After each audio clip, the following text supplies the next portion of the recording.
Yes. Okay, so you can see my screen.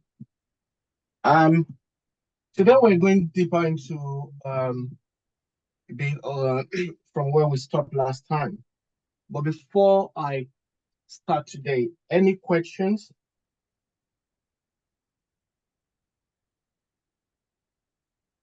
Any questions? No, please. Have you all attended the tutorial? Yes, sir. And any issues on that one? Any what? Any issues? Were you able to? No issues for me. No issues for you. Okay, thank you. Yes, sir. Yeah. So I can fire on for today, right? Okay. All right. Let's start with this because I really want to rush up as well. We've done up to joins last time, and today I want to start with. You see, all the queries we've been writing in the last class, they are queries that are only for the instance. What do I mean by that? For the instance means that once you open a query window, you write your query, you execute it, and you get your result set. But then what happens afterwards is that if you need that result set, you cannot actually access it again because once you close that query window, the result set disappears and also the query goes away. But one of the ways in which we can persist our query, which is, I said persist, that is, you can keep the query and make it reusable, is a view, by using a view. So first of all, I say, what is a view? That a view is a virtual table based on the result set of an SQL statement. It's a virtual table or tables, right? If you're selecting from a single table and you apply the filter, right? That's a single table, or you can select from multiple tables joined together, and then you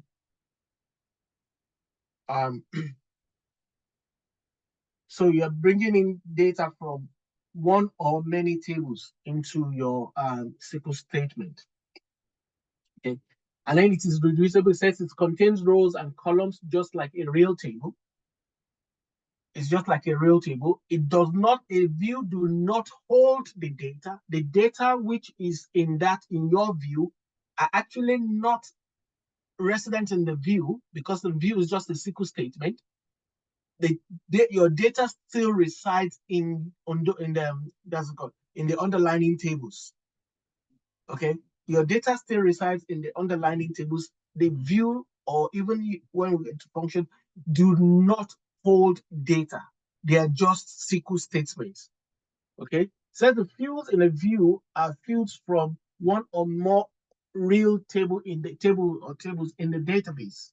Okay, and then it says a view is created with the keyword create view. So before we have been using the keyword select. Now we want to create an object in our database. And this object, for you to create an object, you have to use the word create. Okay? So we're going to create an object. We're going to create our view. This is a view which I've created. It says when you're writing your views create statement, you write create view. That is create view. You give the object name. This time is a view. Create view, and they give the name of the view. Right. But you can see here, put in VW.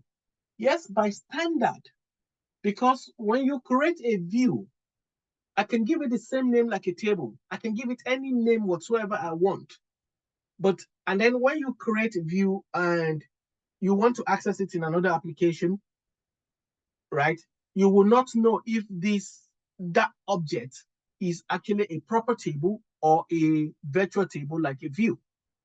Okay, so by industry standard, you always use the key these two letters VW, which stands for view. When I go into any database, I see VW, I know that is a view.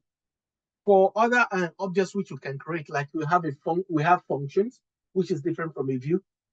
A function, if I see FN stands for function, I know it's a function. And then if I see SP, which stands for stored procedure, I know it's a stored procedure. Or some people use USP. Actually, USP means user defined stored procedure. Okay. All right. So I'm creating this view. Say create view. I created the first one, and then with an underscore. You can see an underscore there. And then the name I want to give my table, my view rather. Okay. Once I give the name, you have to use the keyword as well. After the as, then you can begin to put in your query. So I think I have created this view in here before, but let me have a check. So come into here and let me go into Northwind and views. You can see here views under tables, views, and yeah, I have created that view before, but I can, okay, let me create another one. I'll just make it presumably, okay, today is 18:05. I'll create it. So because I already have the same name in here, so there will be it will throw me an error. But what I'm saying is I've written this query, which is select name and contact from customers where country equals Brazil. So I just want to see the Brazilian customers only in this view. I'm just going to give me the Brazilian customers. Okay. Just switching over. Okay. Now, if I execute this, you see, this is just the Brazilian customers. And if for us to be sure that is what the case is, I come in here and I put in country. Sorry, country. Okay. So if I execute this, yeah, it shows me that the country is just from Brazil. And I want to create this. You see, I don't have it here. So look at the name. It's view underscore Brazil customers underscore 1805. And execute this. It says command completed successfully. I do a refresh on my views here. And you can see it there now. Okay. Now I can use this view like a table. I can access it like a table. So I can now say select star from that view.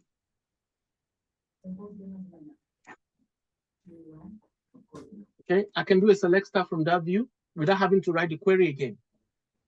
And you can see straight away it's returned that back to me. And I can use it to join as I want with any other table as well. Okay, so now you can also expand on that.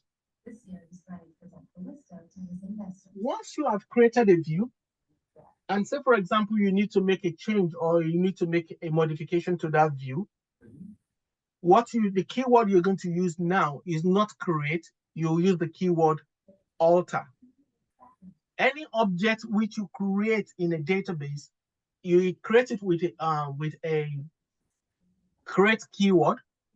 You create the object, you use the create keyword, and then you give the object name you want to create, either create view, create function, create stored procedures, create schema, and stuff like that. And then when you want to make a change to that object, you use the keyword alter. So you alter the view, you alter the function, you alter the stored procedure. Okay, there's so many things we create within that. So in that case, you use the keyword alter. So if I want to alter this table now, I want to bring in what do I have that I want to probably bring in the customer table into this one. Or I can even join some other things onto it. Let's look at the customer table. Okay, I want to bring in the customer ID. So now I want to bring in the customer ID. Right, I can either write it this way. Let me do it this way.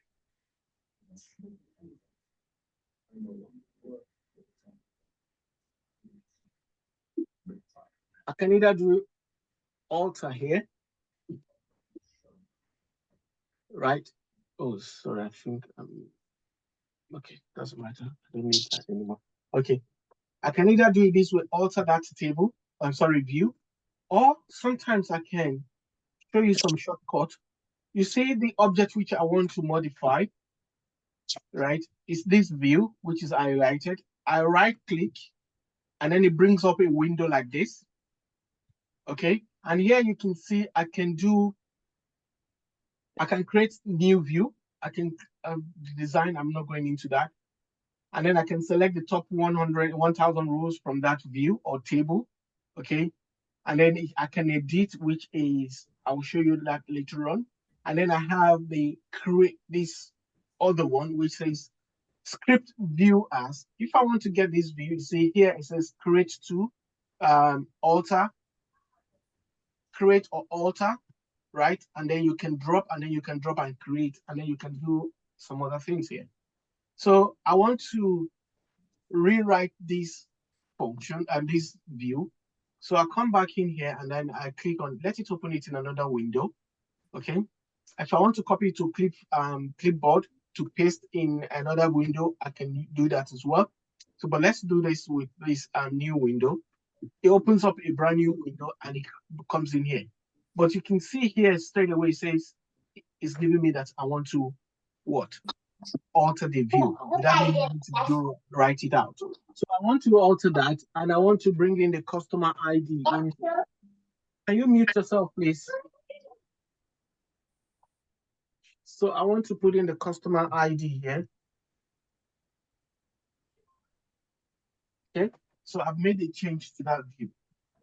And then I can click on execute straight away. And if I do a refresh on this view, click on it, do a refresh. If I do a refresh, just like the table, and just like the table. So what we are making is big like this. I spoke to that. Just like the table, right? You can see the list of your columns, or in here you see the columns, and then you can see it now has that in it. So if I come back into here where I just have the select, I didn't specify the column name, so it's easy. It's going to return back everything. And here you can now see it's returned back the modified view to me. Now, say for example, I don't want this view again. I'm doing a cleanup of my the artifacts on my database, and I don't want this view again. I can also remove this, delete this view from my database. But in database, we don't delete an object, you drop an object.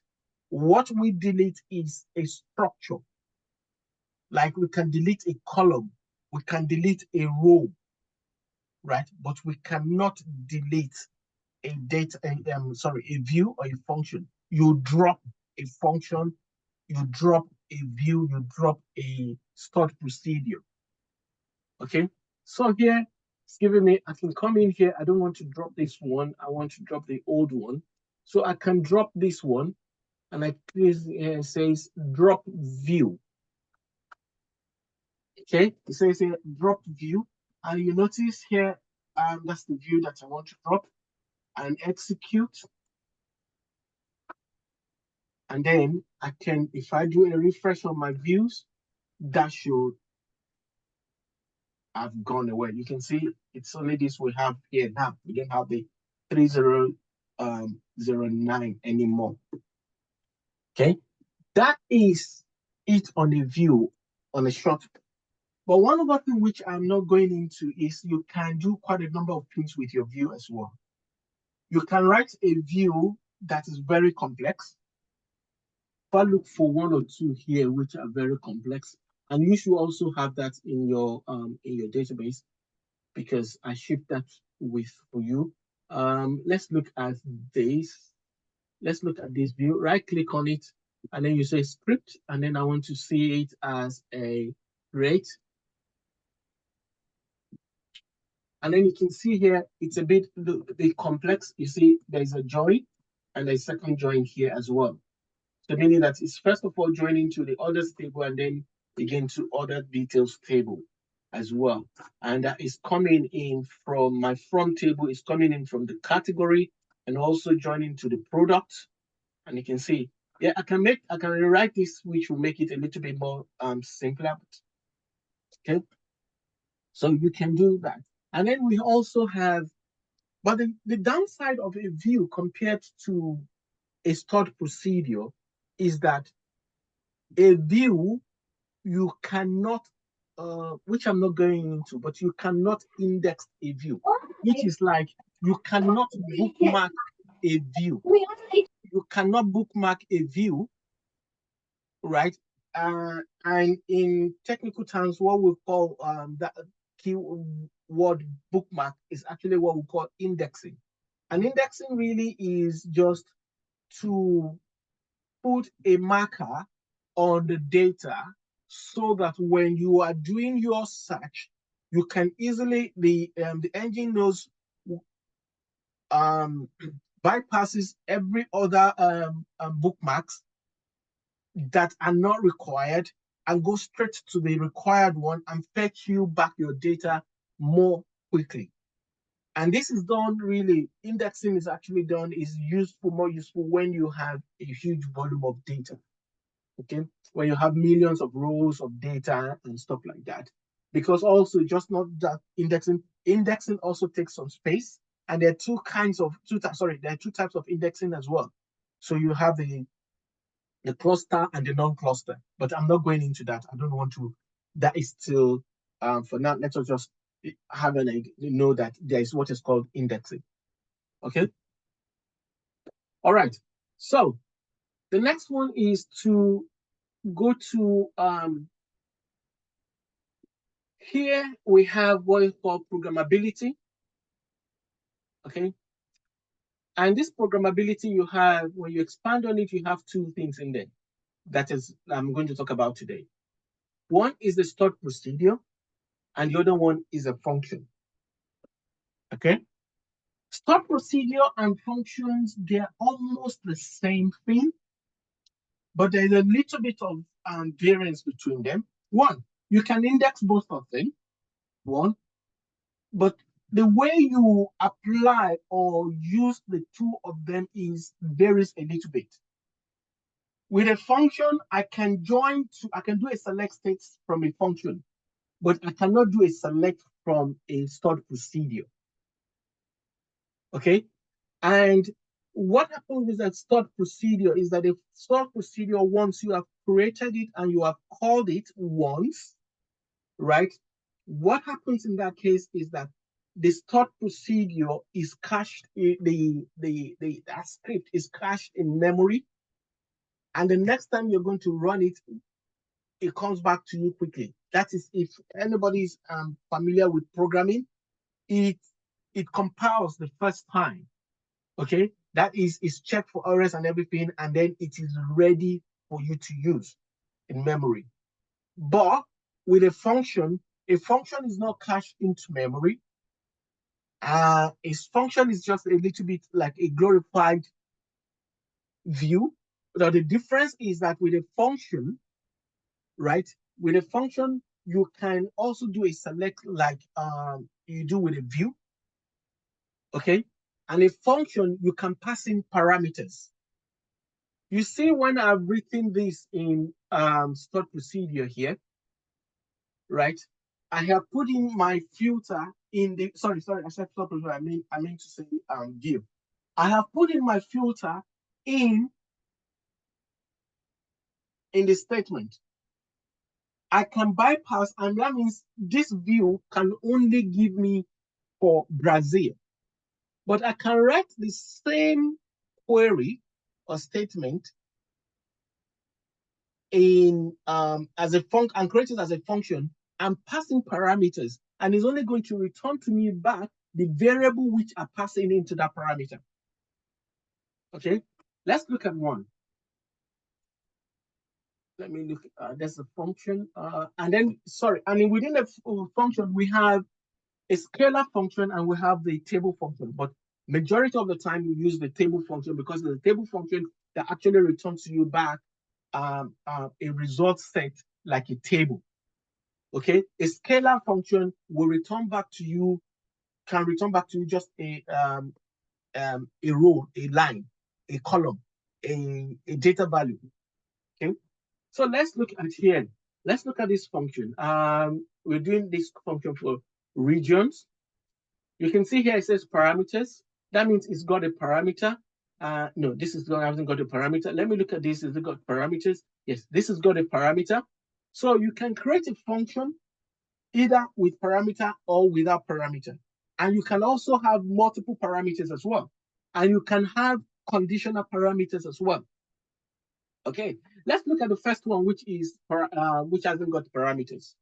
So here, I can create this one as a view, right? Look at that. This function, right? I have passed in the filter in the query, in the statement as well, just like the view. So I can create this as a view. It's just this function is just a glorified view. It's just a glorified view. Okay. Yeah. Sorry. Mr. Husseini, you raised your hand. Yes, sir. Sorry, it's been raised for a while. Sorry, I just didn't want to stop you. Yeah. Yeah, If you it's fine. just Okay. if you want to get my attention, please just give me a shout out, because I'm facing I'm not facing where I can see you raising your hand. All right, that's fine, sir. Okay, I just have a question for the dropped options Drop you view. said Yeah. earlier. I wanted to find out if you use the drop view, or maybe you drop whatever it is. I think that should be the same as delete. So where does it go? Does it No, entirely it's leave not the the same. It's database? not the same as delete. Okay, does it entirely leave the database, or is there a way to Yes. bring it back? Yes. It's Okay. entirely taken off. Even delete also is entirely taken off. So how do we bring a delete? Maybe you deleted If you a delete, view by that mistake. is why you don't delete if you're not sure you want to get rid of that record. You delete records, right? Yeah. Which is a column or a column or a row, right? Which is because a row is a column, and a Yeah. row is a line with multiple columns, right? Or one or multiple. You can only delete the record, right? And then there are two types of delete as well. Or no, yeah, there are two types A of drop. delete. Yeah. No, there are two types of delete which I didn't go into. Okay. I may step back and tell you about that. Okay, but there are two types of delete. You have a delete and you have a truncate. Okay, I will go back. I will find time and step back into that before. Okay, but then you only delete records. But like I said, any object or anything you create in a database, right? Yes, Or sir. even a server, like this Northwind database now, I can drop it. The word for deleting it is drop. Yes, sir. Okay, if it's an object in the database or the server, you drop it, you don't delete it. Okay, if Yes, sir. it's a record data, you delete the data.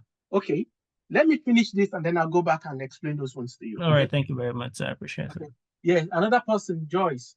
Hello, sir. Yeah, my hand has been raised for a while as well. So just I whenever you want to talk, please just give me call my attention. Okay, sir. All right. Thank you, sir. I wanted to take you back to the question you gave to us just before your class ended the last time. I did it, but looking at the screen, I saw your one, and it's a little bit different from what I did. So I don't know if I'm on the right track or if it's just another way. Let's leave that to the end of the class. I will give about 10-15 minutes so that we can go through that. And then you All right, sir. All right, thank you, sir.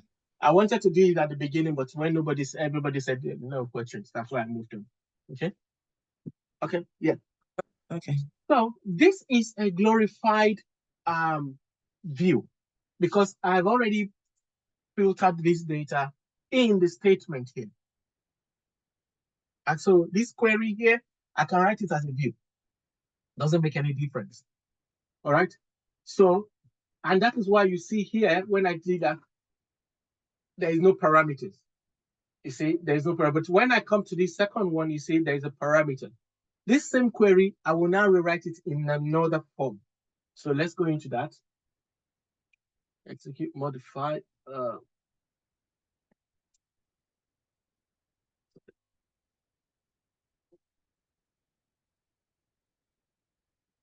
Sorry, why is it? Okay. Now you can see the same query. It's the same thing. But here I'm putting my where clause, which is the filter. But here I am now passing a parameter. And a parameter, if you're familiar with programming, which I don't know if most of you are, but then what it is just a placeholder. It is a placeholder which you define. And when you are defining the placeholder, you have to define the data type of the placeholder, or of the value, sorry, the data type of the value that that placeholder is going to hold. Okay? You're good. You have to define the data type of the data that the placeholder is going to hold. So in this case, I said, let's do this as create, so that you see that. Take this off.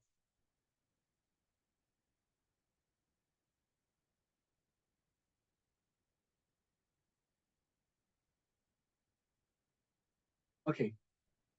So I'm saying here, create function. You can see that's changed now from view to function. Create function. I gave the name I want to call it customer region 2, because I already have one. And then I defined, you see, there's an open bracket here. Let me bring it down so that you can see. There's an open bracket here. And then within that open bracket, I have defined that, okay, you use this as spy to tell the engine that I want to define a parameter. And you can call it any name you want as well. You can call it any name you want. But in this case, because I want to like filter this data by country, right? I said, okay, so that it makes sense to anybody looking at it, reading it and out there. Okay, I want to pass in the country name. So you look at it, okay, the country name is a string data, string type, which is word, which is text, okay? And so I gave it @country, which is, that is the name of my parameter. And the data type for country is variable character, which is string, okay? And the length of it is 12, cannot be more than 12, okay? In this case, you can put anything you want there. Even if I put in 100, we'll still take it, right? Though is when you now begin to look at this on the level of storage and performance, then it is a bad practice. It is a bad practice because it's going to keep that 100 bytes. It's going to ring fence it. It's not going to be usable by anything. And if you have big volume of data, that may be a problem. Okay, so I'll leave you back at the 12. Okay, and then you can see here, next thing, I have the open bracket and the close bracket. This bracket is how when you are defining a data type. I think I should probably brush through this as well with you, maybe in the next class. Okay, so you're defining a data type, you have to specify, right? In this case, this is a character data type, and it's 12 bytes. And this has to close. And you'll see the reason why later on. And then you say, because I said there's a table function, It says returns table, meaning that I want you to return this as a table. Return it as a table. Okay, returns table as, and then return. If that's where it's a little bit different from when you're creating a view. It says returns table. You see, this one did not have the same logic. You can, okay, this one too does that, but because I wanted it to return a table. But the only missing thing there is the parameter. And you can see here, I have the bracket open and close, but I do not have anything within it, which is meaning that I'm not passing in any parameter. There's nothing in here. If I'm going to pass a parameter and then I have to define that parameter in this brackets, okay, which is what I have done here. Okay, this is what I've done here. And then returns table as this, and then you do your select statement. I'm selecting that.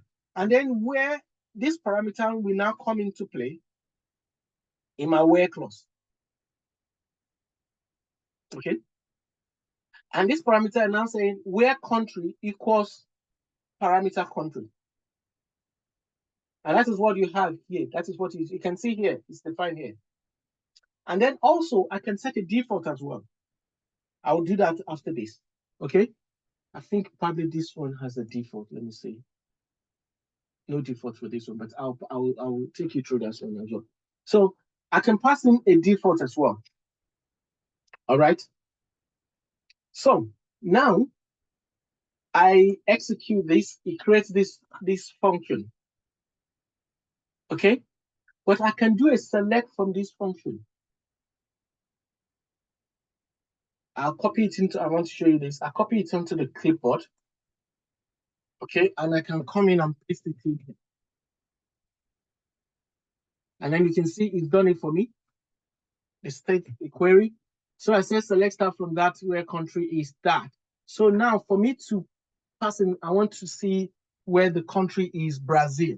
And because Brazil or the country is a string data type, right, a text data type, I have to start enclose the name of the country within the two open and close apostrophes. Okay. Okay, now and then I need that to come in here. So it has to be defined this way. And I want to pass in Brazil. If I execute this, what happened?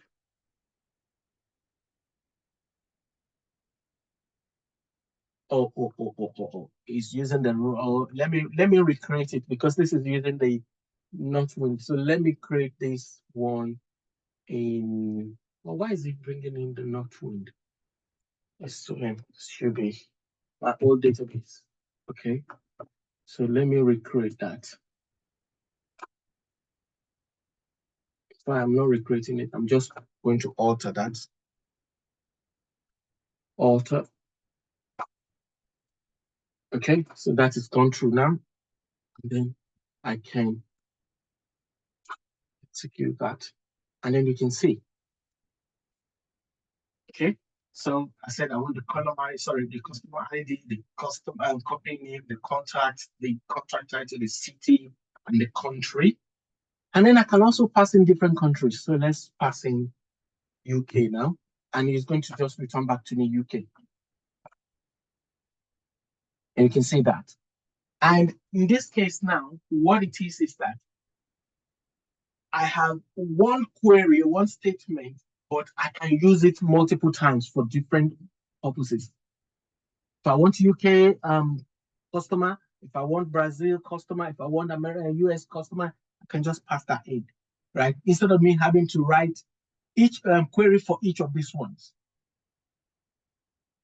I can just use one. And when I'm selecting, you see, I'm passing what I want to see. Okay. And then I can also use this in a statement or in a join. So say, for example, now, let's do a small query here. I do a select. Let's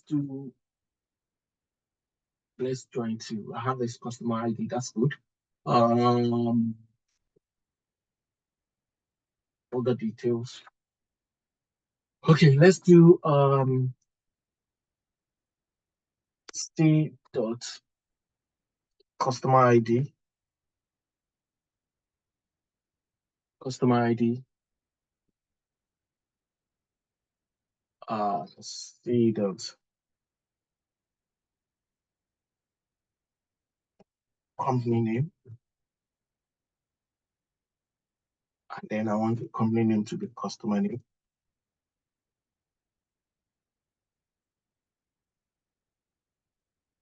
Now I want the country and I want the city. City. And then I want the country.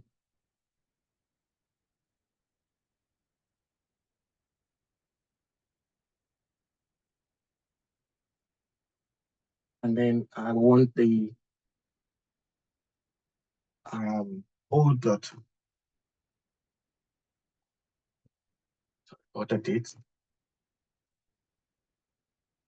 O dot required date.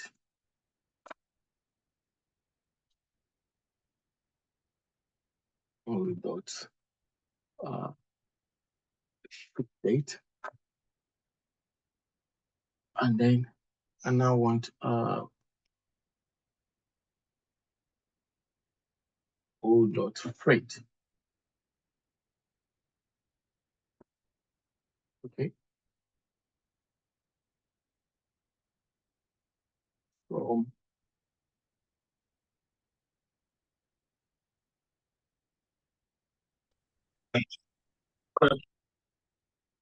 yeah.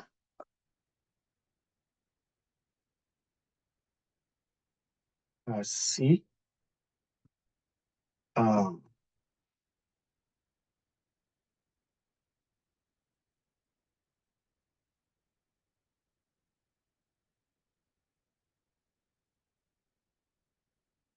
dot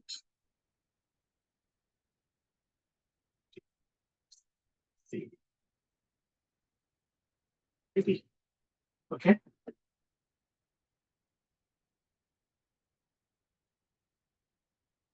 That is it.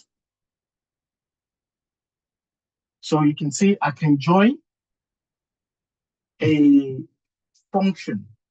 I can do the same thing for a with a view join, but I will have to, like now, I can come in here and change this. I think it's France we have. France. I can come in and change the country here. And it's just going to give me for France. You can see it's just giving me for France, right? But if I were to be this function, if I were to do it, create it as a view, meaning that I have to create each view for each of the countries separately to join. But here it has saved me, and I'm only passing in that. Okay, and you can use this in so many ways as well. You can use it in, I want to create, say for example, your company is have businesses, art offices present in many countries, and they all use the same system, and you want creating a report, right? Instead of having to write for each of them separately, you just create one that meets that suits everything, and then you can just pass in the parameters. So those in France, when they're going in, they'll just put in, oh, you probably create a drop down in your report that will pass in the name of the country, and then automatically pass that in as well. So you don't have to, and when there's a problem, you know that you're only going to one source to fix it, rather than you're going to, oh, the query for France is a bit different. The calculation is a bit different from that of the UK. Why? Our UK is saying no, this. So you have to, in that case, you go to multiple functions or stop procedure or views to go and change. But in this case, you just go to one, fix it, and it fixes everything. Okay. So it makes it usability more easier and simple for you, and maintenance as well. Okay. So, and then you can pass in more than one parameters as well into a view. I'm sorry, into a function, which is the next one I'm going to show you. And this one, you see, I'm passing in 2 parameters, right? So if I open that up, and here I have defined 2 parameters. One is the country and the other one is the contact. So meaning that I can even filter down.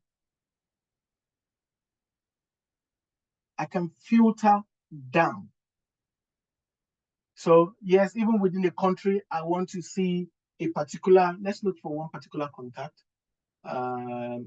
What's the contact here? Did I bring that in? Okay, I didn't bring that in, but I have the contact here. So I just want to look for a contact.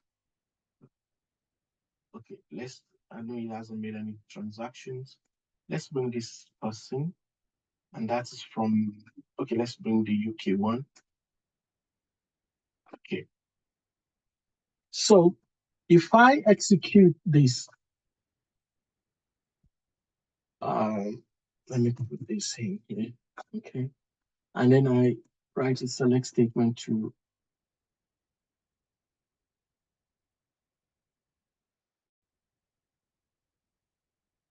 select star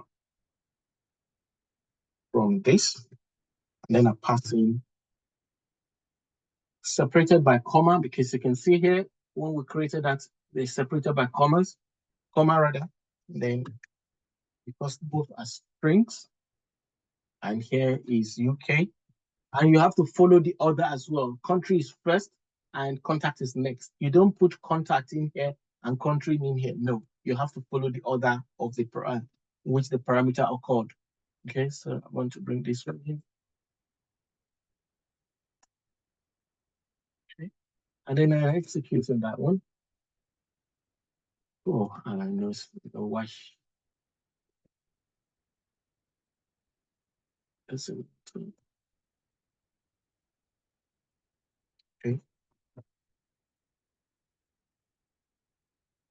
And she does not have any transactions. Let's look for somebody else. Elizabeth Brown.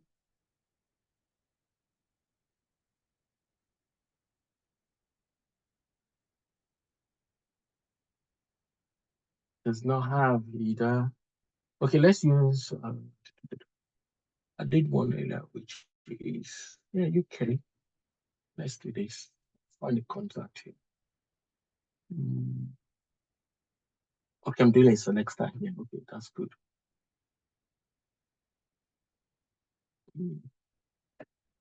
And the contact is contact title. Let's do.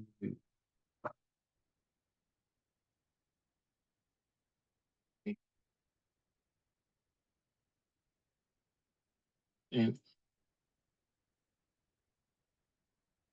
what's wrong here? Well, is a blank. Would it be that we need to select the country where this customer is? Yeah, that's the country. We're passing the country here, and that's it here. Okay. And that's the contract. Is that contract in UK, in a UK company? Yeah, that's why I picked it up from here. This one is showing the person. Yeah. Yeah, I've seen it now. Yeah. I thought maybe that one is not displaying. Yeah. Yeah. It's passing in. Let me see whether we're passing in contact title. Oh, it's my mistake. It's the title, not the contact name. It's the title. So it's this one. So let's pass in sales rep. It's the title.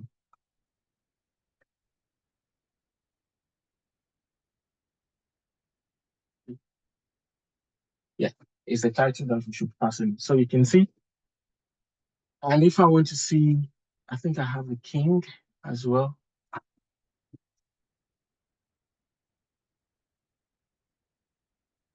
You can see that.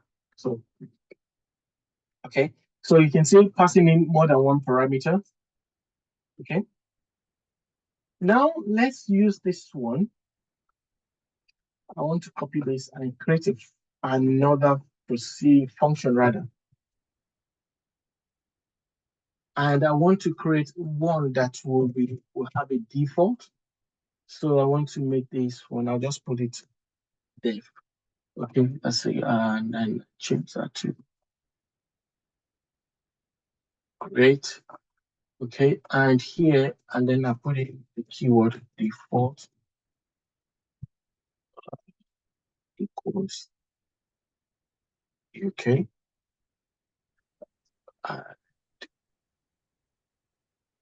I'll put that default equals UK. Okay, and that's just done. Did I put it the right way? Okay.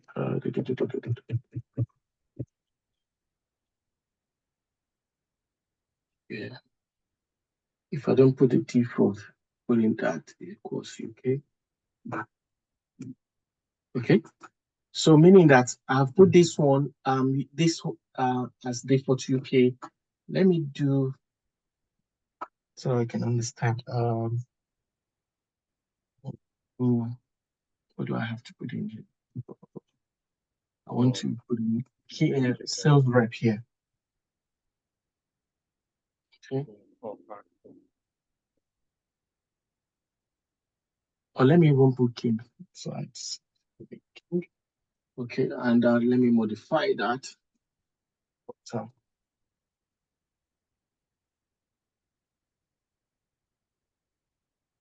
okay, so if I want to run this same query, for it, so change the name,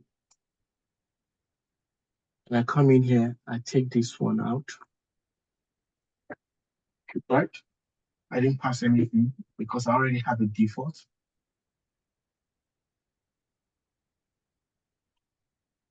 Insufficient. Did I name it? Wait. So, yeah. Should. Okay. UK may not work in this instance. Let me make it change. I'll make it change. I'll make it blank so that it will return back everything, and then you can do a filter. Okay. So let me make it.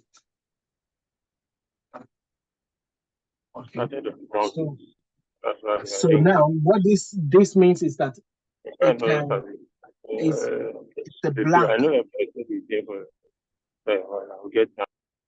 It's a blank, right? I'm putting in, this means blank, so I can pass in blank. And then in that case, what is going to return to me is going to return the whole table back onto me, everything. No filters. Wait, why are insufficient? Why are you insufficient?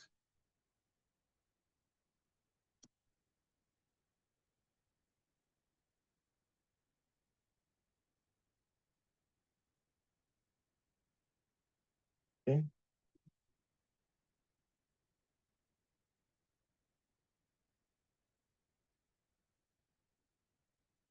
See, it's returning back nothing. And then if I now go in and put in UK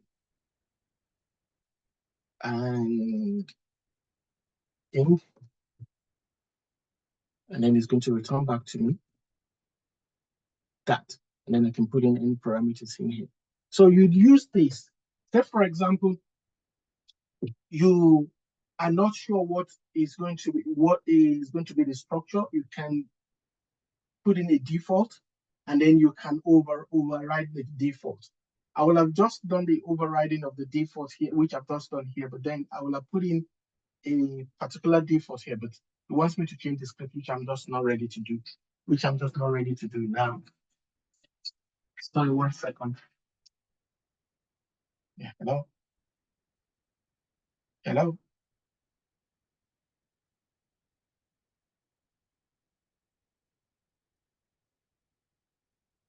So the default, right? Now,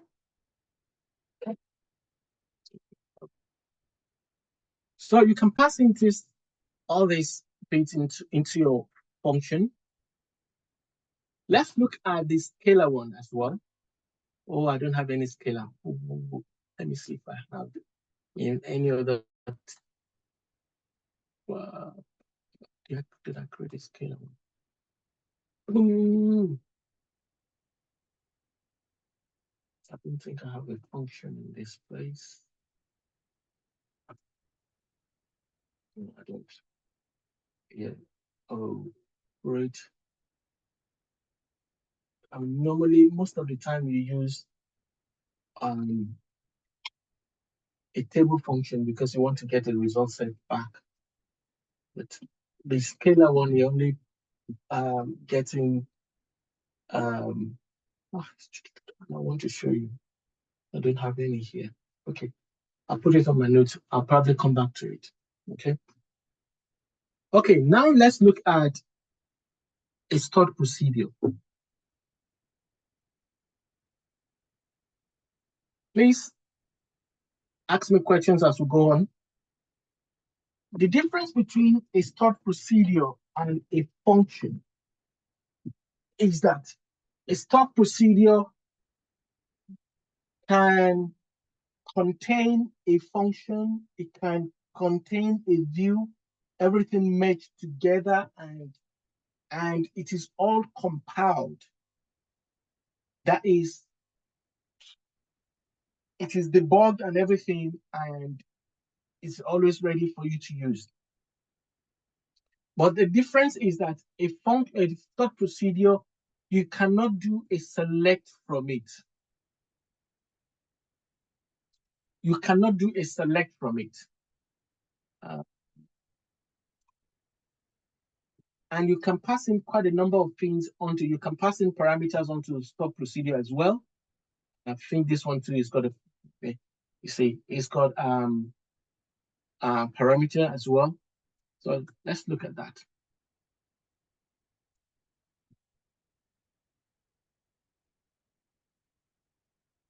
This same one, I can also turn it into a function. Okay, it's simple, though here I'm also passing in a parameter, which is just the same thing as a function. Like I said earlier, it's the same thing like the function, but this one is when it comes to the cost and the performance-wise, a stored procedure is better, and it's reusable. You can call it, and the way you get a data from a stored procedure, you cannot do a select. You can join a stored procedure to other query. There's another keyword for you to use for that. But you cannot just do like we did here, where we did a select from a function. No, you can't do that with a stored procedure. Okay. So this is my query. Okay, yeah, because it's asking me, I'm not passing the customer ID, because here I'm going to have to filter based on the customer ID. So, and that is it. Okay, but for me to use this, I will need to use create what is called a. Let's look at that.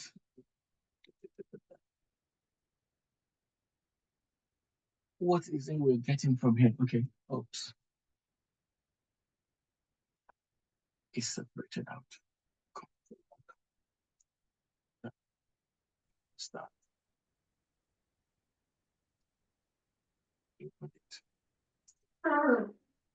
Okay. So here we're getting our product name, and then we're getting the total quantity, and we're going into the product table and the other details table. Okay. So, and for us to, if stored procedure, like you say, is either you create, you alter, or you drop, just like the other two. But a stored procedure, you execute. So here you can see here it says execute. So let me look for one customer ID. He's not made any purchase. let's pick this one. Okay, so here I'll right click and then I can do execute stock procedure. And then here you can see it says it's asking me for the parameter.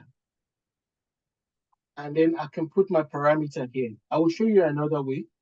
And then I do execute, and this is my result for that customer. This is all the product that customer has purchased. That's all the product the customer has purchased. Okay. And then the same thing, I can also, if you don't do that, you can also type it yourself, AXC, that is, you can write your execute in full, or you can write it in the short form, which is just EXEC. And then you give the form execute, you're telling me to execute this procedure. And then I want to pass in my parameter, and then I'll pass in my parameter as this. You don't have to put in the bracket. Okay. And then it's going to execute for me as well. It's the same thing. This is just using the wizard, and this is just typing it out yourself. Okay. A store procedure always return back as a table, like as you have defined it, which is the way it's been defined here. You can see here is product, and you're doing a calculation between that, within that, in that case, with you're coming in from the product to the doing an inner join on that, and where that is that. Okay. Any questions?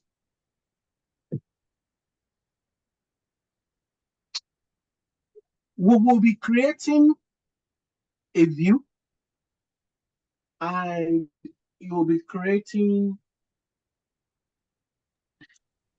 a step procedure for us to use in creating reports. Yes. Any questions? Yeah. Yeah, I have a question. Sorry. There's when executing a stop procedure, can you use a call in MS SQL? No. Okay, that was trying to. Yeah. MS SQL is quite different from SQL. So in SQL, you use execute. Okay. And you give the stop procedure name, and then if it's got a parameter, then you pass in the parameter as well. If I did not pass in the parameter here, it's going to throw an error.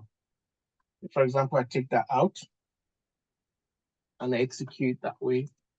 It's going to throw an error. It's asking me that that parameter is not supplied. Okay.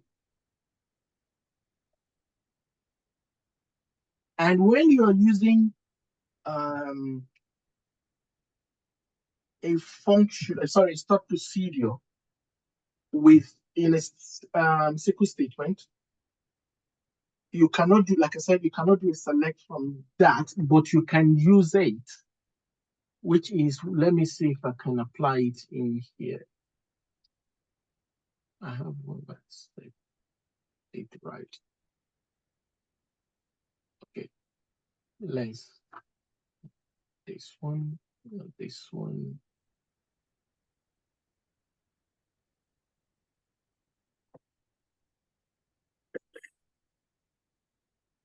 Let's do this. I'll copy that. Let me bring it in. Okay. So here, I'm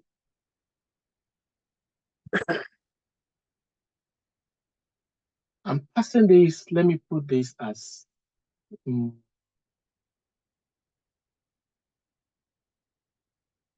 let me put this as C.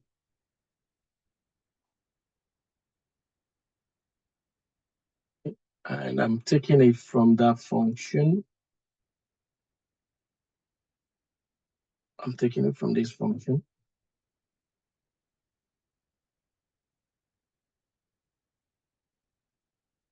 see. And I'm passing in the two parameters. That client, that candidate, what's his name, is in the UK. Okay. Okay, so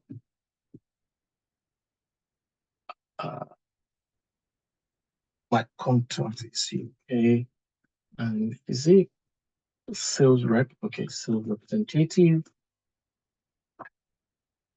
Sales representative. And then I don't need this once again. But then I want to bring in the product and the sum, which is what I have here. I need the product, the total. Okay. So I want to bring in the product and the total. Is that here? Okay, and I need the total. So don't need this calculation anymore. So here I will call this, what's it called here? Customer order. I'll just call it customer order CO. Customer order CO. Now I cannot do inner join. We know normally we'll do inner join when you're joining still, but in this case I cannot do inner join to this yes, to this third procedure. I cannot do inner join, so I call this one CO and on, which is the relationship between these two will be CO dot customer ID equals say customer ID. Okay, I cannot do inner join, and this one is my C, and that's my CO. So what the only way to do is this keyword is cross apply. Cross apply. Okay, that is when you can join a third procedure to your query. Okay, so I'm doing cross apply on that, and that's CO. Yeah. Okay. Oh, it's giving me this because I need to pass in.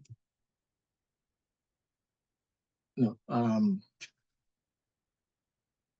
which is this. I need to pass that in.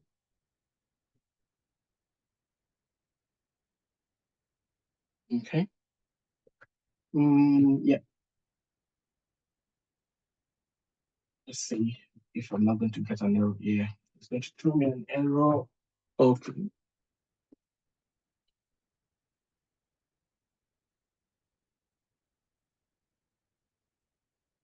Yes.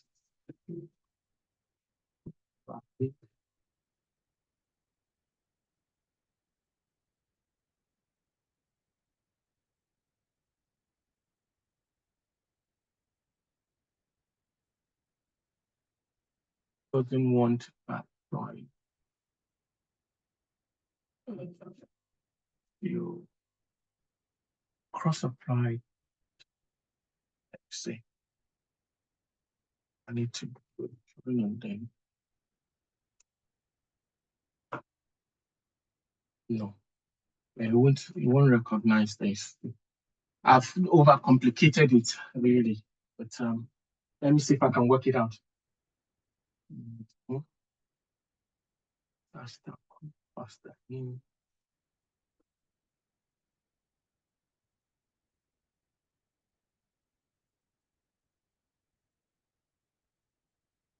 It's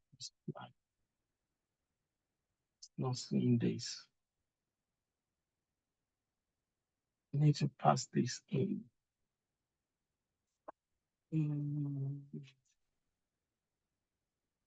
What I could have done is I create, which I don't want to go into now. I create a a variable that will hold this command for me and pass in generally, but I don't want to go into that. I don't want to overcomplicate things for now. But just know that the keyword when you want to use a stop procedure is cross apply. Okay. I may do a video later on to explain this, how you can do this more easily. But here, let's just leave it because I have to do some other things. Okay. And the same thing, you can also have more than one parameter in your stored procedure. You can pass in as many. You can see here, you pass in the end and start date. So let's look at this. Okay. We want to look at sales by country, but then we want to pass in date. So here we're saying beginning from January 2024 to 31st of March 2024, what is the employee sales by country, for example? So in this case, we're looking at the employee table. So we're bringing the country, we're bringing the employee last name and first name, and going into the others table, we're looking at the ship date, and then we're looking at the order ID, and then we're looking at the order ID. We're doing a subtotal on that as the sales amount, and then we're joining to the employees table, and then we're joining to the others table, and then we're joining to the other details table as well. Okay, so execute this, and then we're saying we're applying our where clause. You say we say where other shipping date is between. You can say between begin, which is between the start month and the end month. Okay. So if I want to execute this,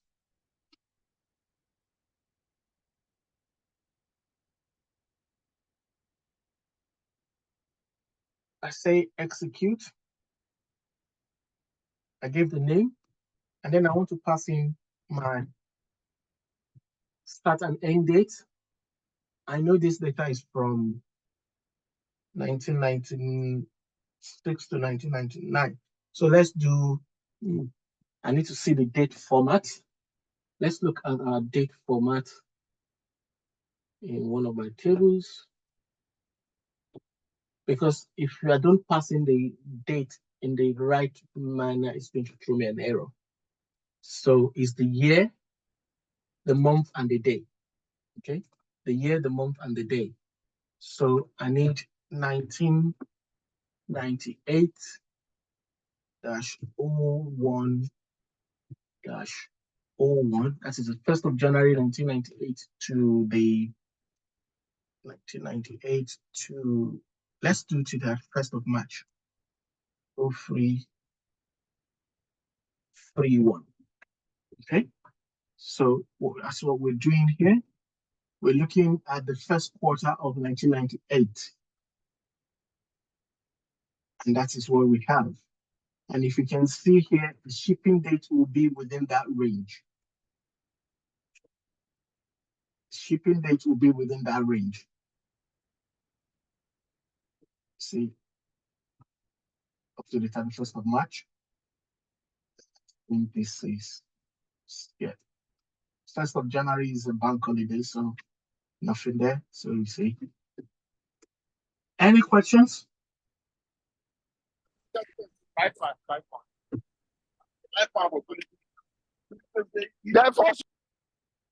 Any questions?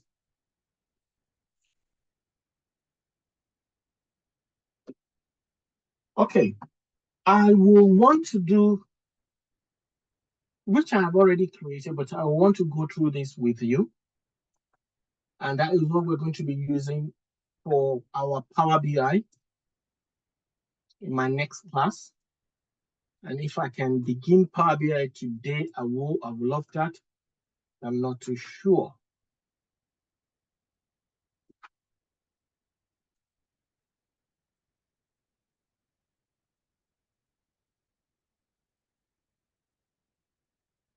Okay.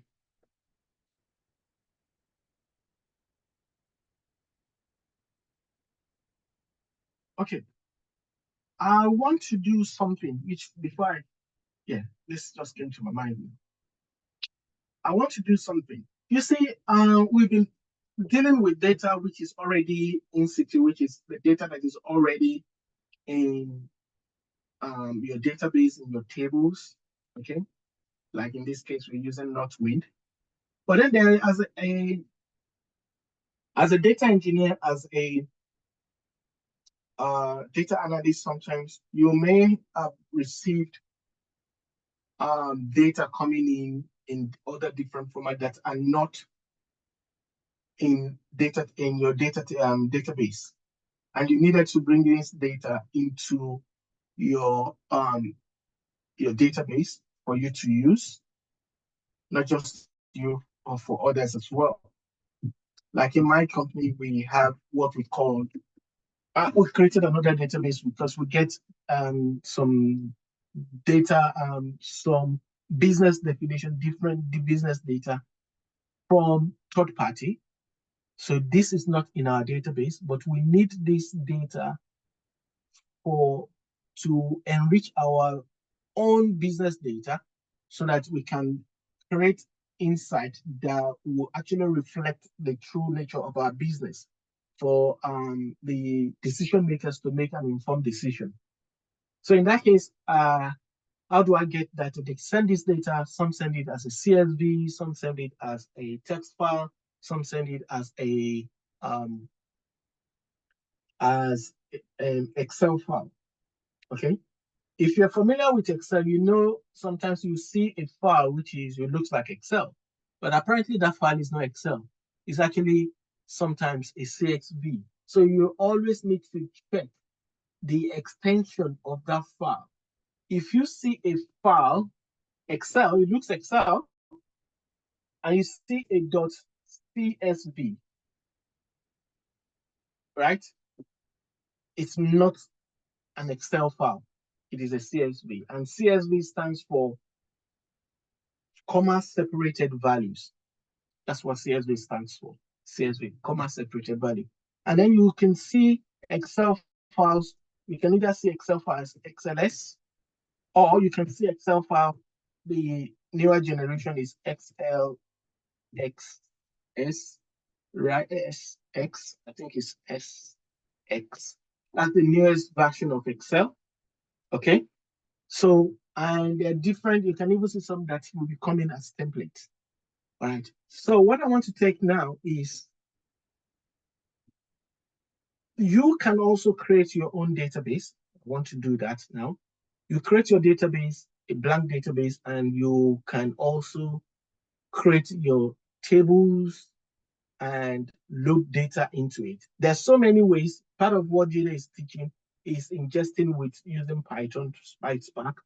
But then there are times when you don't have access to Python, PySpark, you want to use the normal ingestion period. There's so many. So I'm just going to show you how to do that manually. So we're going to create a new database. Open the branch. Okay. Easy way. I can either type in, like I said, you're creating objects. A database is an object. So creating database, we call it. Can I have a suggestion for name? What should I call this database?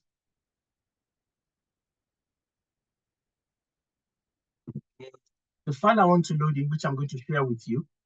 Let me look for the.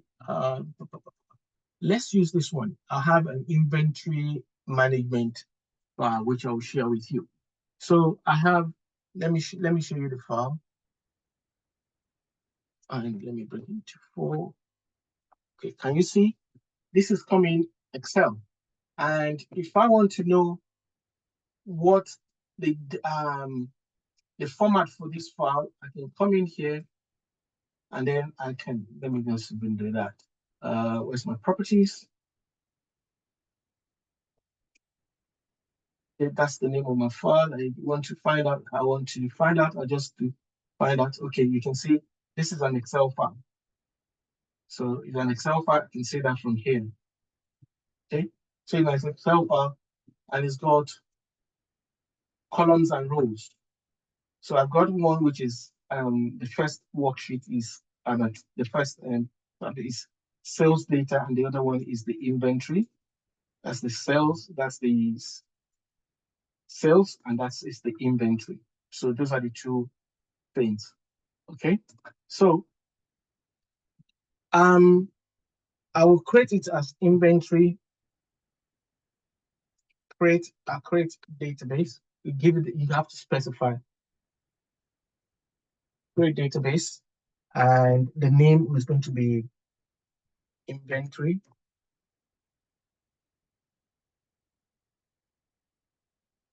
Management. It's always good to, if you're having more than one word for your database name or even a table name, always good to use the underscore, because you will have problems when you're querying that object if you do not have space. Okay, so always good to management. Okay, I can either create it this way, right?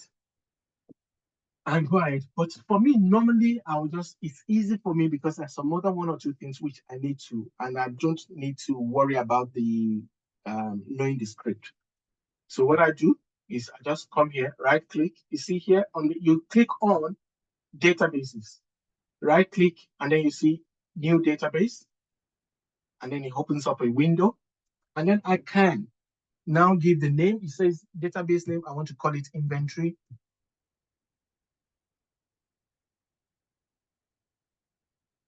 Management. Okay. Yeah, I want to leave the default. I want to leave the default. And the reason, right, why I always use this is this. I can select where I want to point this database. I use this, and even if I want to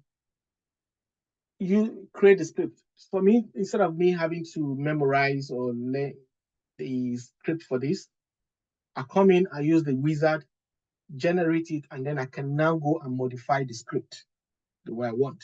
So it's telling me here that, okay, it's going to create two files here.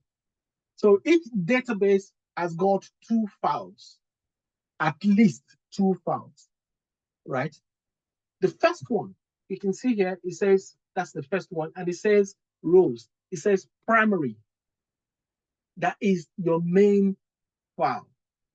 That is where it stores the structure and everything of your database. It stores the structure, everything of your database in there.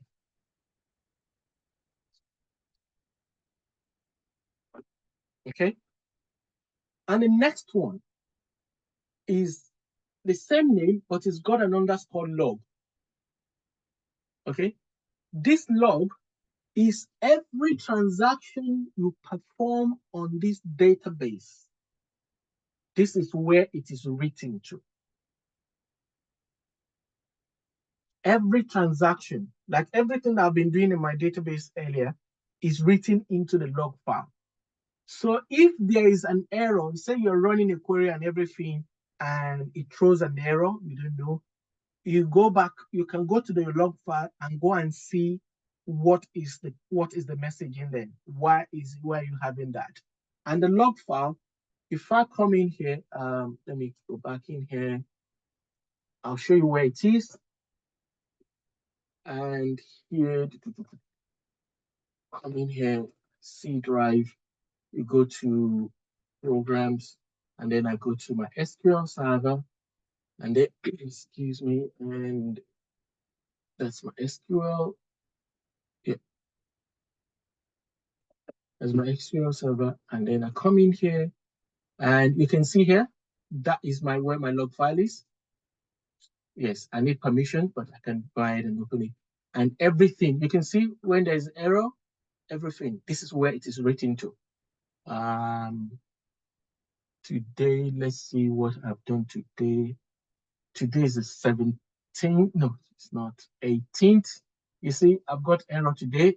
So if I open this, I can open it in Notepad.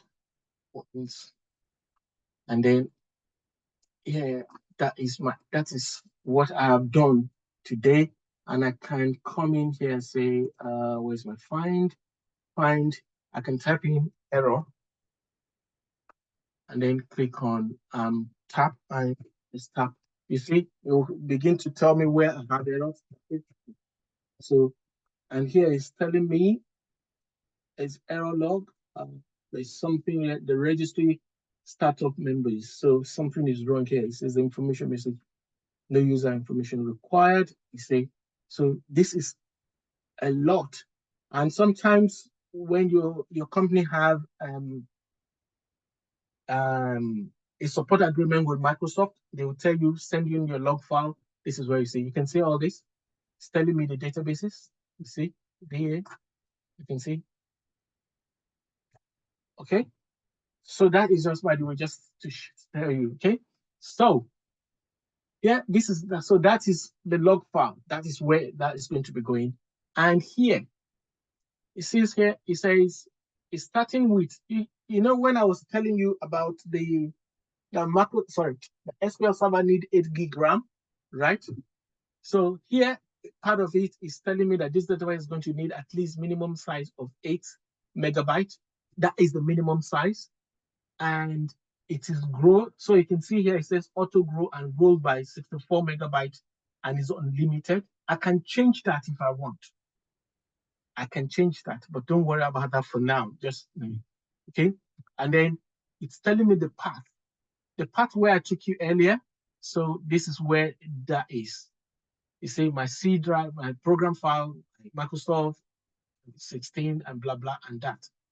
And it can point me, you can see that, takes me there as well. So I always look at this. And you can also change your default owner. If you don't want it to be DBO, you can change that as well. Okay. And then here you come in, you have the other functions here, but really you don't really need to change anything. If you're not the DBA and if you're not the IT support infrastructure, don't worry about this. Leave it to them. Okay, and then here you have your file groups. The first one, which is a primary one, and is the default, and that's the first one, and I can add more. And the file group is where your data is stored. Okay, as your database increases, sometimes we have issues that the rate at which our database grow is quite fast, and you need more space. So, and when that begins to happen, it slows down the performance of your database and server. It's making a bit. So what you need to do is probably you create more, and you can have other storages where you can point within your network, where you can point to for the data to be stored. Okay, but we're not going into that. So you can see here the primary, and you can see it's the data one. So that done, I can even add more logical path if I want by clicking on the add, but we're not going into that. Just these two is good enough for us now. And I click on OK, and it's going to Microsoft Springs it, and the server Springs it, and straight away it's created a database for me. And the database is going to be empty. It's an empty house. Okay, you can see that views, there will be nothing there except these are the legacy ones. So you can see that the legacy ones, nothing. Tables, the same thing. There's no table which I've created in here right now. Okay. Programmability, it's going to be system stop procedures, system functions. These are the ones that we have here for now, because this is a blank, brand new database. Okay, the same thing. So I'm not going to use that. So what am I going to do next? I want to create a table now, at least one table to hold my data. So for me to write the create statement, it's quite simple. So I say I've changed here to the new database, the inventory. And then let me bring this one, inventory. So that's the name of my, which one should I create first? Let me create this first. Okay, that's the inventory. Yeah, that's the inventory. So that's the name of the columns that I need. I'll copy that. I'll copy that. And come in here,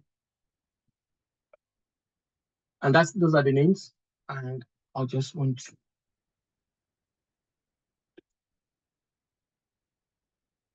vendor stock location, items, stock, total value, total value reorder level, okay.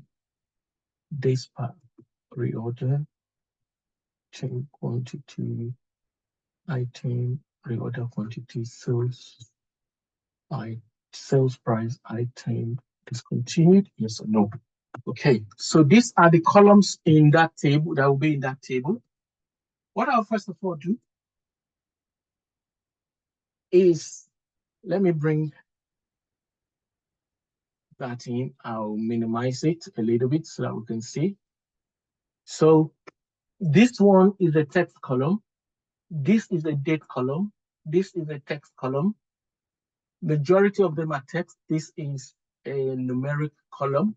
So what I'll do is, first of all, it's always good to enclose them in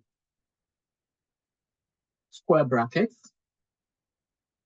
So this one, item number, I don't want space and I don't want the comma, so close it that.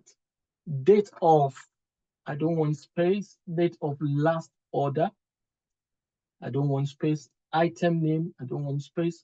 Stock location, I don't want space. Cost per item, I don't want space. Stock order, I don't want space. No spaces. No spaces, no spaces, no spaces. This one, I don't need a question mark. So close that. So to make it easier, I'll just do this, copy, and then I'll come to the end of it. Just paste,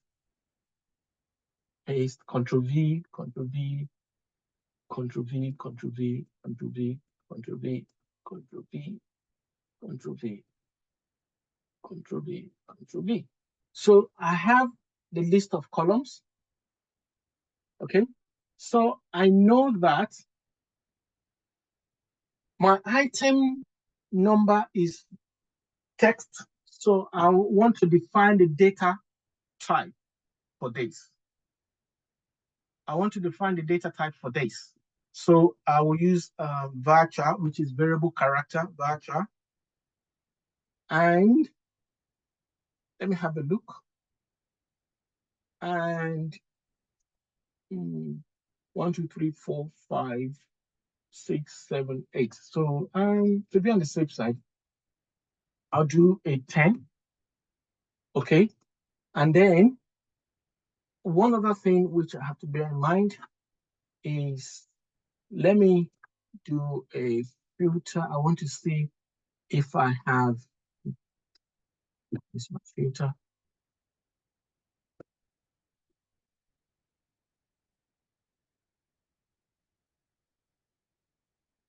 To do filter, I apply the filter to, I want to see if I have any blanks.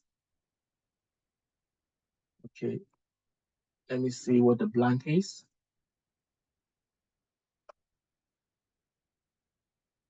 There's one that is a blank, so it may be blank, it may be null. Okay, so I have to bear that in mind. So here I will not say no, if it does not contain blanks, right? Then I'll say not null. That means it cannot be null, it cannot be blank. But if I apply if I do say not null to this column now, that one row that the item number is missing, it will throw an error when I'm loading it in. So I will say null, meaning there can be a blank. Okay, this is a date. So what kind of date is it? Because when we're talking about date, we have different date types. In this case, this is the UK date. This is the UK date. American dates start with the year, the month, and the day. But UK, Europe uses the month, the day, the month, the year. And I think Nigeria as well. So here I will just type in date. I don't want it as date time. So this one too, to be on the safe side, let me do a check. Is there a blank? There's no blank. So in this case, I can say not null. Okay. The name as well. Let's check. Is there a blank? I mean, there's a blank. So the name can be blank. Okay. So I'll say varchar. In this case, how long is the name? How long is it?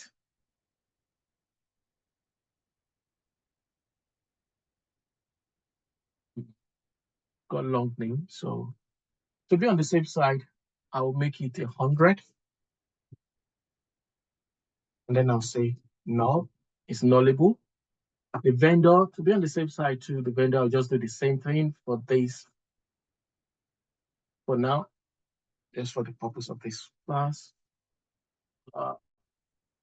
Store location, I will do the same. Quantity level. Okay. This is now cost per item. How is it? It's numeric, it's numbers.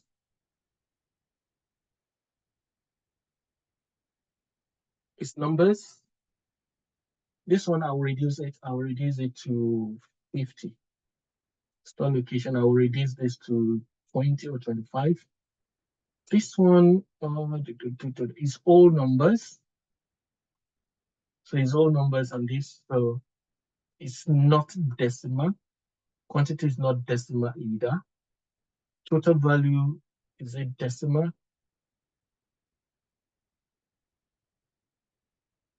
It's not decimal either.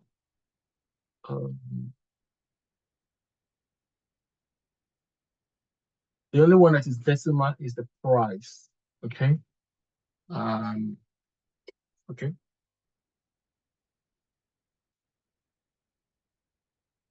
Okay.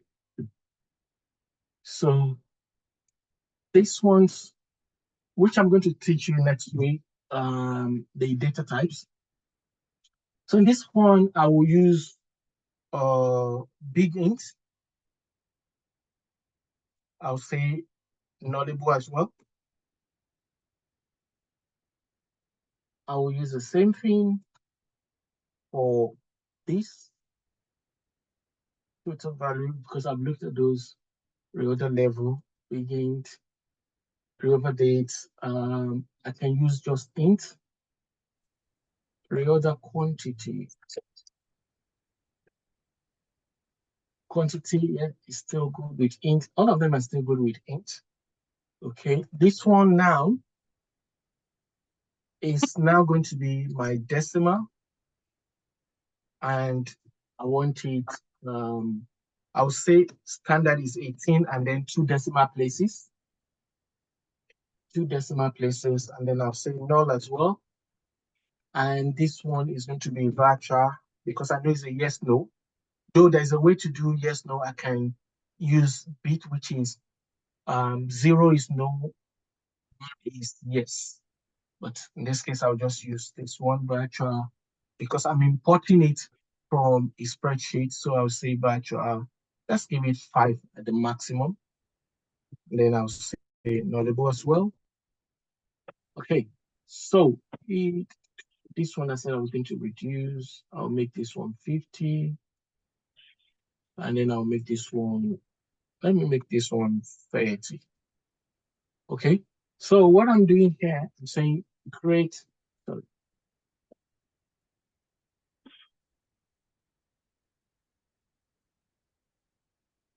Okay, create table.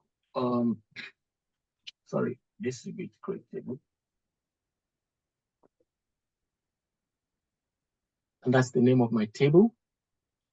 Okay, and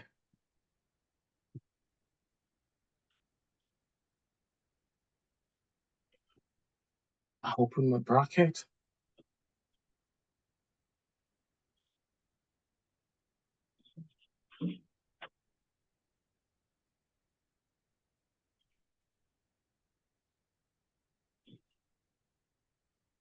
My comma, you have to comma separate everything.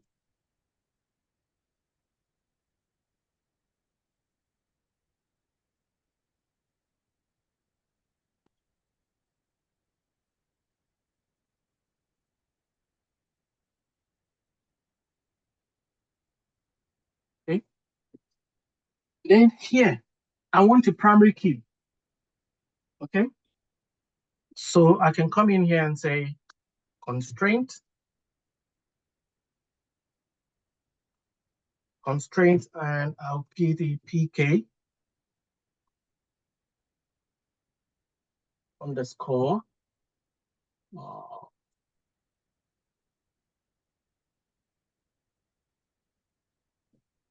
PK underscore and primary key.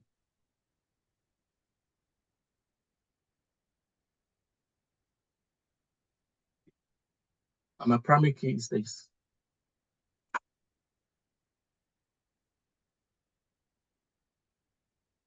Okay.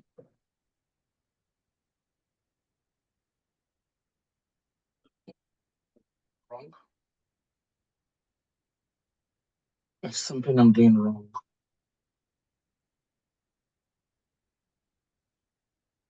Close that bracket. Okay.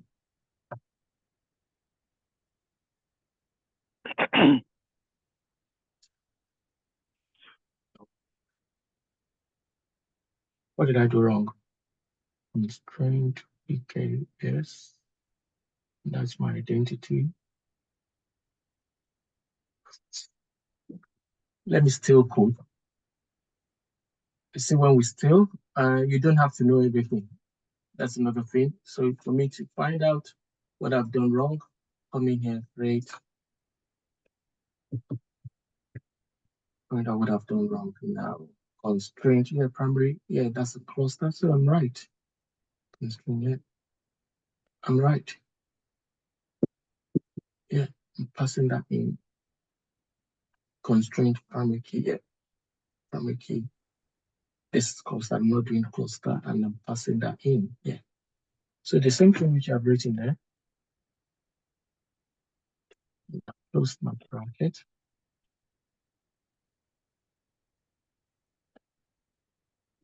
The same thing.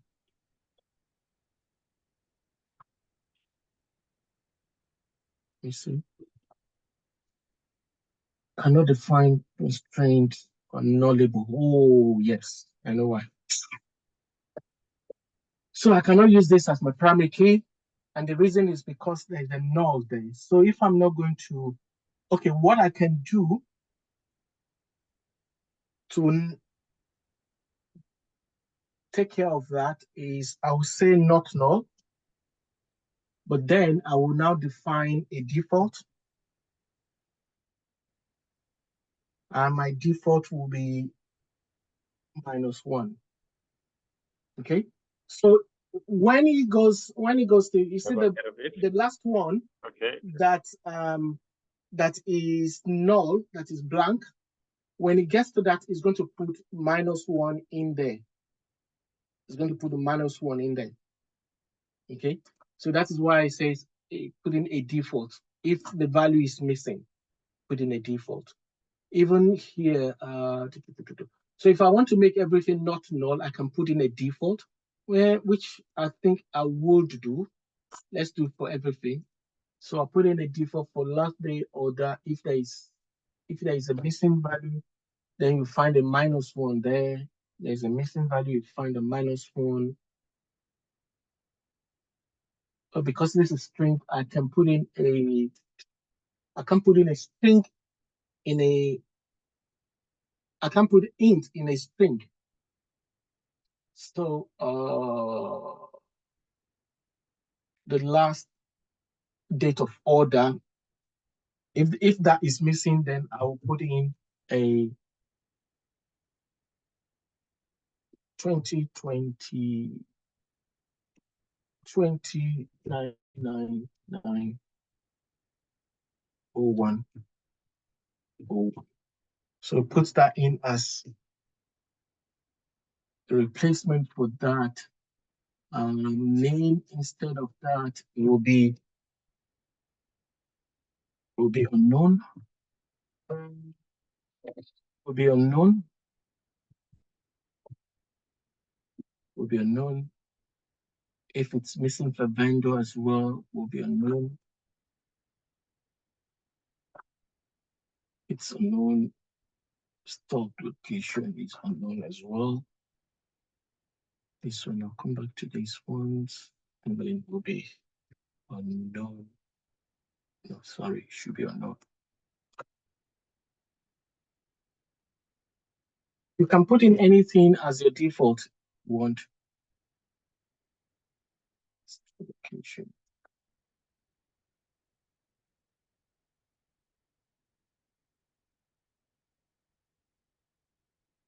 This one's just put in.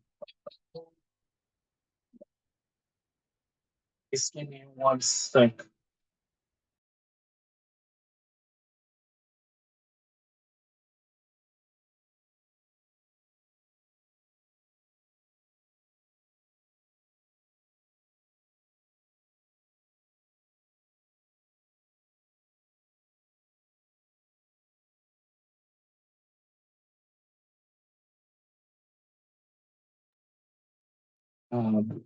Apologies for that. And then this one to unknown. Sorry, 1 minus 1 minus 1. Numeric, you put in numeric, and then when it is numbers, you put in -1, 0, depends on what your choice really. Okay, for that as well. Okay, yeah. So I have default values for all of this now. So, and then I'm creating that table in my new database, which is the inventory you see here. That table is not here currently. So if I execute now, executed command execute completely, I do a refresh, and that is my new table. And here I can now do is, and you can see that's what I've defined. And if you come back in here, like I explained the other time, you see this is my primary key. And then here you can see, say it will tell you my primary key, okay, and the constraints. You can see all the constraints here for all of that, okay. And I don't have any index currently, so that is it. So now I've created my table, and one of the ways I can load data into it is space, which is the first one I'm going to show you before we go for the 15 minutes break. Yeah, I come in here, I right click on it, and I select this. This is one of the manual ways. Select edit top 200. It's going to open a window. Sorry, it should give me, you can see the ones here, allow nulls, that is why. Allow nulls, allow the stuff. So I think I've clicked on the wrong thing. Should be edit. Where's that? No, that should be it.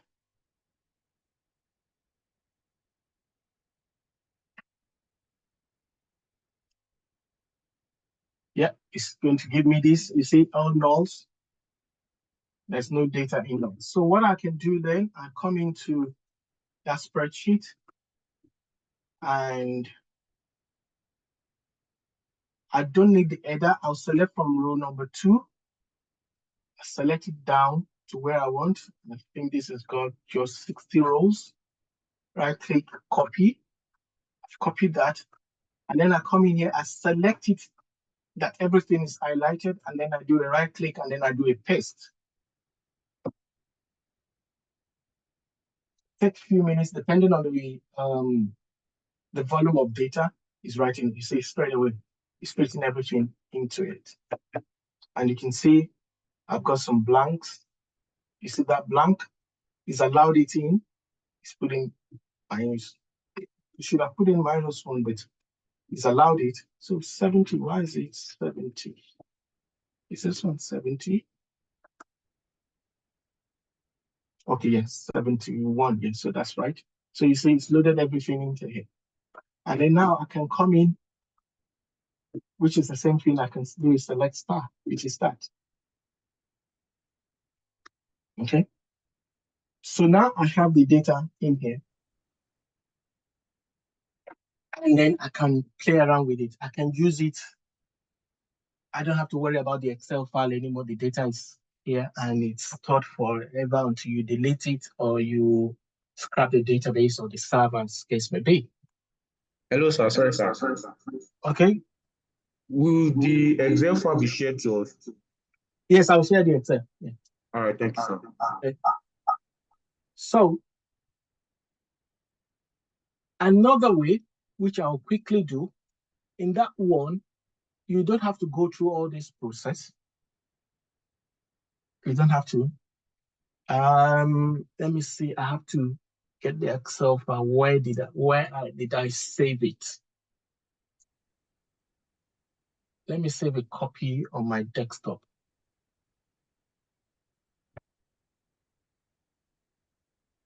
Computer. It's my desktop. It's my desktop. Desktop. Okay. That's the name of the file, and I save it on my desktop.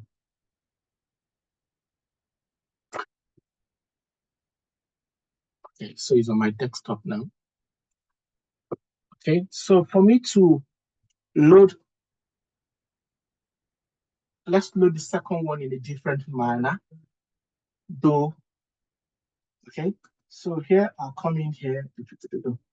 Sorry, come in here at the top, the name of this database you want to use.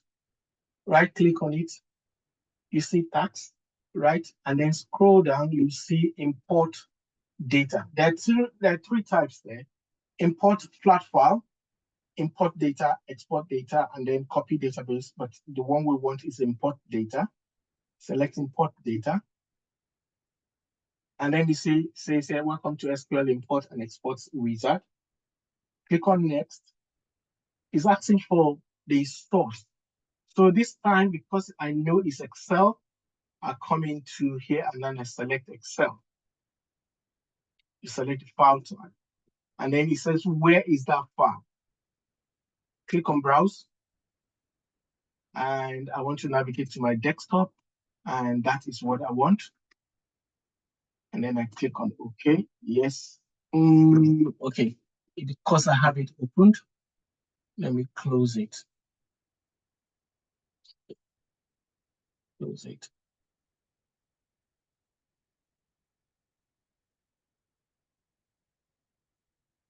Close that now.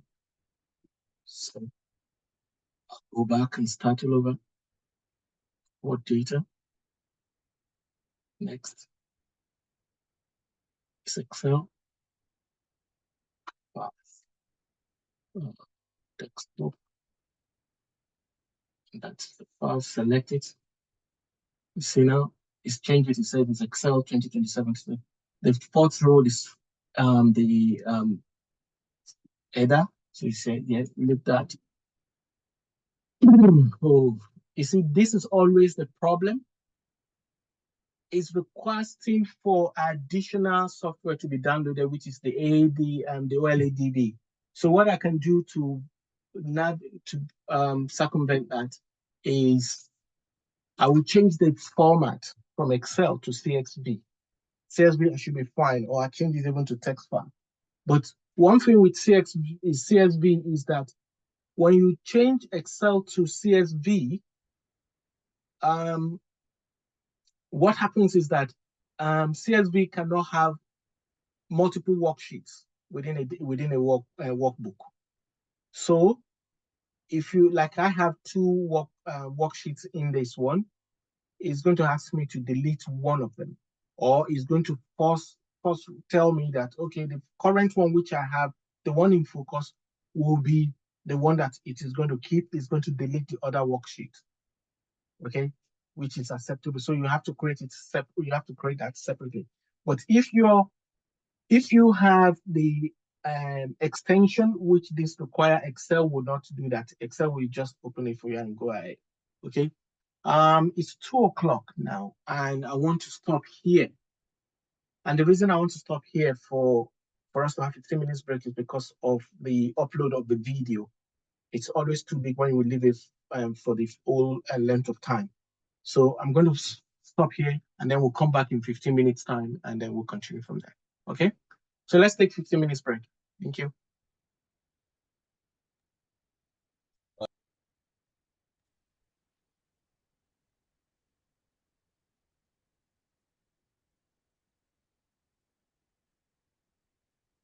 Okay.